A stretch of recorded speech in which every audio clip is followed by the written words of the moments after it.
Yooyaa akkam jirtu nagaa keessanii jiruuf jireenyi badhaadhaa ani nagaa kooti galata waaqayyoo haa ta'u dibooraadha.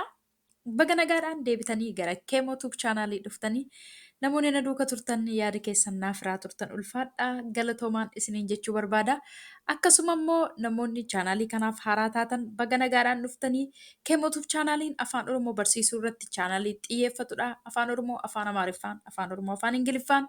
Akkasumallee afaan Oromootiin viidiyoolee hojjetaman hedduu ni argattu chaanaalii kanarratti baga nagaadhaan dhuftanii Kemo Tube chaanaaliif haaraa yoo taatan sabskiraayib gochuu hin dagatinaa. Akkasuma immoo guyyaa guyyaatti viidiyooleen gadi lakkifaman akka isin bira ga'aniif mallattoo bilbilaa kan qabdu tuquu hin dagatinaa. Har'a kan nuti walii wajjiniin ilaallu afaan Oromoo afaan Ingiliffaatiin kutaatti aanudha. Kutaa kana dura viidiyoolee jiran baay'een keessan na gaafattu diskiripshin booksii irra koomentii jalqabaarra pileeylistii isaa isiniifan kaa'aa achirraa argachuu dandeessu haala salphaa ta'een. Akkasumas immoo teelegiraam chaanaalii keenya feesbuuk peejii keenyaa fi tiktok akkaawuntii keenyatti yoo dabalamtan achirra liinkiin yeroo yerootti waan kaa'amuu fi haala salphaa ta'een achirraa argachuu dandeessu.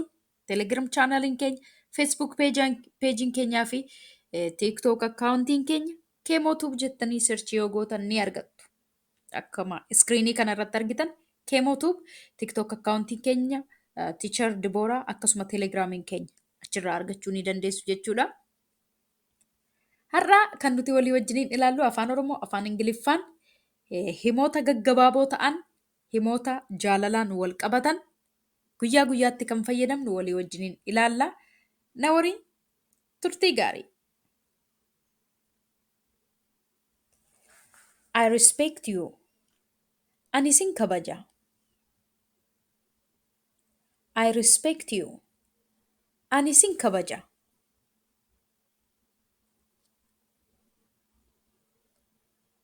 You are my reason for living. Ati sababa jiraachuu kooti. You are my reason for living. Ati sababa jiraachuu kooti.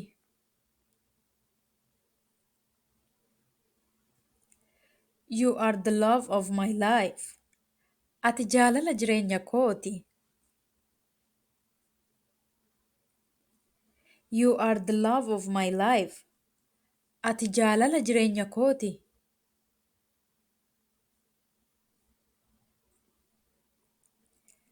I can't stop thinking about you. Ani waa'ee kee yaaduu dhiisuu hin dandeenye. I can't stop thinking about you.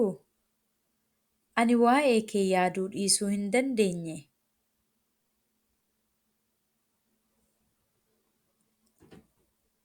I lost my heart on you. Ani onnee koo sirrattan gate. I lost my heart on you. Ani onnee koo sirrattan gate.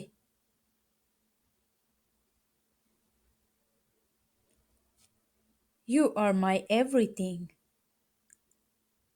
Ati waan hundumaa kooti. You are my everything. Ati waan hundumaa kooti.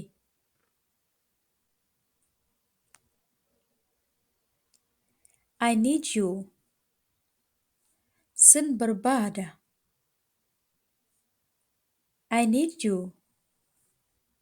Sin barbaada.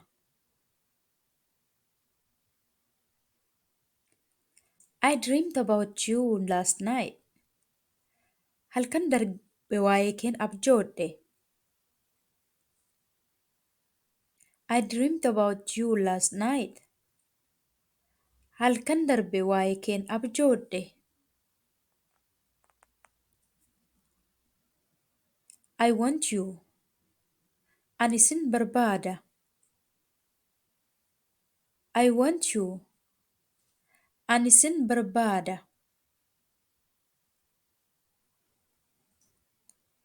I can't live without you. Ani siin ala jiraachuu hin danda'u. I can't live without you. Ani siin ala jiraachuu hin danda'u.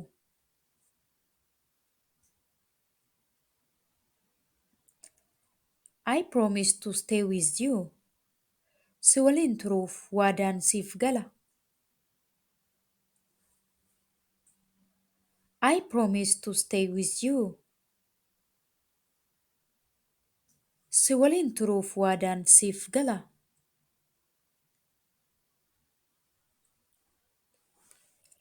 I am very happy today. Har'a baay'ee gammadeera. I am very happy today. Har'a baay'ee gammadeera. You are special for me. Ati anaaf adda. You are special for me. Ati anaaf adda. I love you. Sin jaalladha. I love you. Sin jaalladha.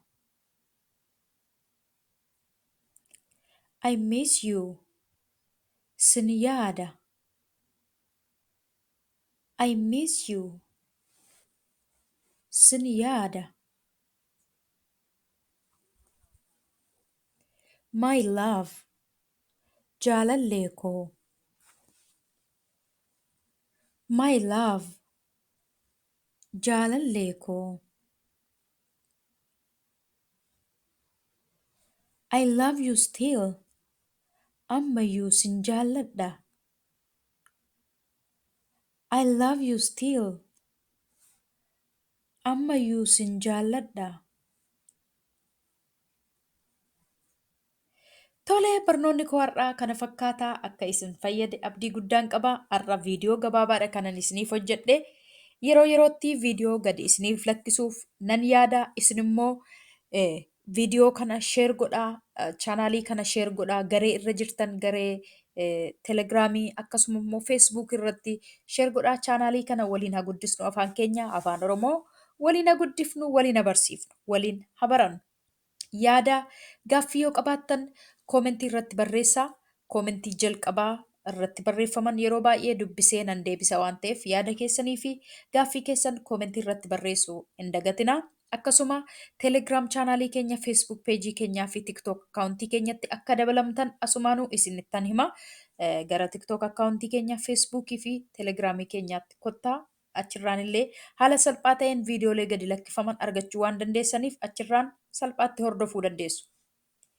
Yeroo itti aanu barnoota akka biraan aga walitti deebinutti nagaatti tura. Ulfaadhaa.